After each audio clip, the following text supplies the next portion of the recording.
വൻ ബുക്കിംഗാണ് ഇപ്പോൾ ലോക സിനിമയ്ക്ക് കിട്ടിക്കൊണ്ടിരിക്കുന്നത്. പോരെങ്കിൽ ഓണം സീസണും കൂടി. ഇപ്പോൾ ടിക്കറ്റ് ബുക്ക് ചെയ്താൽ 2 ദിവസം കഴിഞ്ഞാൽ മാത്രമേ ടിക്കറ്റ് കിട്ടത്തുള്ളൂ എന്നൊരവസ്ഥയാണ് ഇപ്പോൾ കേരളത്തിലെ മിക്ക തിയേറ്ററുകളിലെ അവസ്ഥ. ടിക്കറ്റൊന്നും തന്നെ കിട്ടാനില്ല. പോരാത്തതിന് സ്ക്രീൻ കൗണ്ടും കൂടിയിട്ടുണ്ട്, ഷോസും എല്ലാം തന്നെ കൂടിയിട്ടുണ്ട്. ഇപ്പോൾ സിനിമയുടെ ഭാഗത്തു നിന്നും ചെറിയൊരു അപ്ഡേറ്റ് ഇപ്പോൾ പുറത്ത് വന്നിരിക്കുവാണ്. ഇത് ജസ്റ്റ് ഒരു റൂമർ മാത്രമാണ്, കാര്യമാക്കണ്ട. സിനിമയ്ക്ക് 5 ഭാഗങ്ങൾ ഇപ്പോൾ ഉണ്ടാവുമെന്നാണ് ഇപ്പോൾ പറഞ്ഞിരിക്കുന്നത്. ഒഫീഷ്യലല്ല, അൺഒഫീഷ്യലായിട്ട് പറഞ്ഞിരിക്കുവാണ്. സിനിമ വേൾഡ് വൈഡായിട്ട് 101 കോടിക്ക് മേലെ കളക്ട് ചെയ്തിട്ടുണ്ടെന്ന് പുതിയ പോസ്റ്റ് ഇറക്കിയിട്ടുണ്ട്. പക്ഷേ അത് ജസ്റ്റ് ഒരു പ്രൊമോഷൻ ഫിഗർ മാത്രമാണ്. വേൾഡ് വൈഡായിട്ട് 100 കോടി അടിക്കുമെന്ന് പ്രതീക്ഷിക്കാം.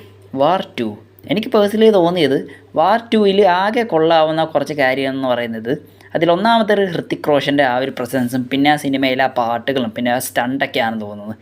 സംഭവം ഇത് ഒരു സ്പൈ യൂണിവേഴ്സാണ്, ലോജിക്ക് നോക്കിയിട്ട് ഒരു കാര്യമില്ല. പക്ഷേ നല്ലൊരു പരിധിയില്ലേടേ. തെലുങ്ക് പടത്തിനെക്കാട്ടും കുറച്ചും കൂടിയ ഐറ്റംസാണെന്ന് തോന്നി ഈ സിനിമയിലുണ്ടായിരുന്നത്. എന്തായാലും പോട്ടെ. സിനിമയുടെ OTT റിലീസ് ഏകദേശം പുറത്ത് വരാറായി. ഈ വരുന്ന ഒക്ടോബർ മാസം 9-ാം തീയതി സിനിമ നെറ്റ്ഫ്ലിക്സ് വഴി ഒഫീഷ്യലി OTT റിലീസ് നടത്തുമെന്നാണ് പറഞ്ഞിരിക്കുന്നത്. എന്തായാലും നോക്കാം. സിനിമ 1-ാം ഭാഗം ഹ്യൂജ് ബ്ലോക്ക് ബസ്റ്റർ ആയിരുന്നു. അതെന്തായാലും പേര് നശിപ്പിച്ചതിൻ്റെ. മാർവൽ സോംബീസ് ഞാൻ അത്യാവശ്യം വെയിറ്റ് ചെയ്യുന്ന ഒരു സീരീസും കൂടിയാണ് മാർവലിൻ്റെ സോംബീസ്. സീരീസിൻ്റെ റിലീസ് ഡേറ്റ് ഇപ്പോൾ പുറത്ത് വന്നിരിക്കുവാണ്. ഈ മാസം തന്നെയാണ് വരുന്ന 24-ാം തീയതി ആയിരിക്കും സീരീസ് ഡിസ്നി പ്ലസ് ഹോട്ട്സ്റ്റാർ വഴി ഒഫീഷ്യലി സ്ട്രീമിംഗ് നടത്താൻ പോകുന്നത്. എന്തായാലും കൊള്ളാമായിരിക്കുമെന്ന് പ്രതീക്ഷിക്കുന്നു. മലയാള സിനിമയിൽ നിന്നും ഇനി റിലീസിനെത്താൻ പോകുന്ന ഒരു സൂപ്പർ നാച്ചുറൽ അല്ലെങ്കിൽ ഒരു ഹൊറർ സബ്ജക്റ്റ് ആയിട്ടുള്ള സിനിമയാണ് നൈറ്റ് റൈഡേഴ്സ് എന്ന് പറയുന്ന സിനിമ.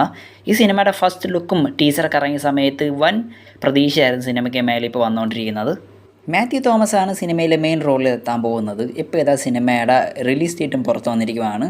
ഈ വരുന്ന ഒക്ടോബർ മാസം 10-ാം തീയതി ആയിരിക്കും സിനിമ വേൾഡ് വൈഡ് റിലീസിനെത്താൻ പോകുന്നത്. ഇതൊരു ഹൊറർ സബ്ജക്റ്റ് മാത്രമല്ല, ഒരു കോമഡി ഫാൻറ്റസി ടൈപ്പുള്ള സബ്ജക്റ്റ് തന്നെയായിരിക്കും. എന്തായാലും പ്രതീക്ഷിക്കാം.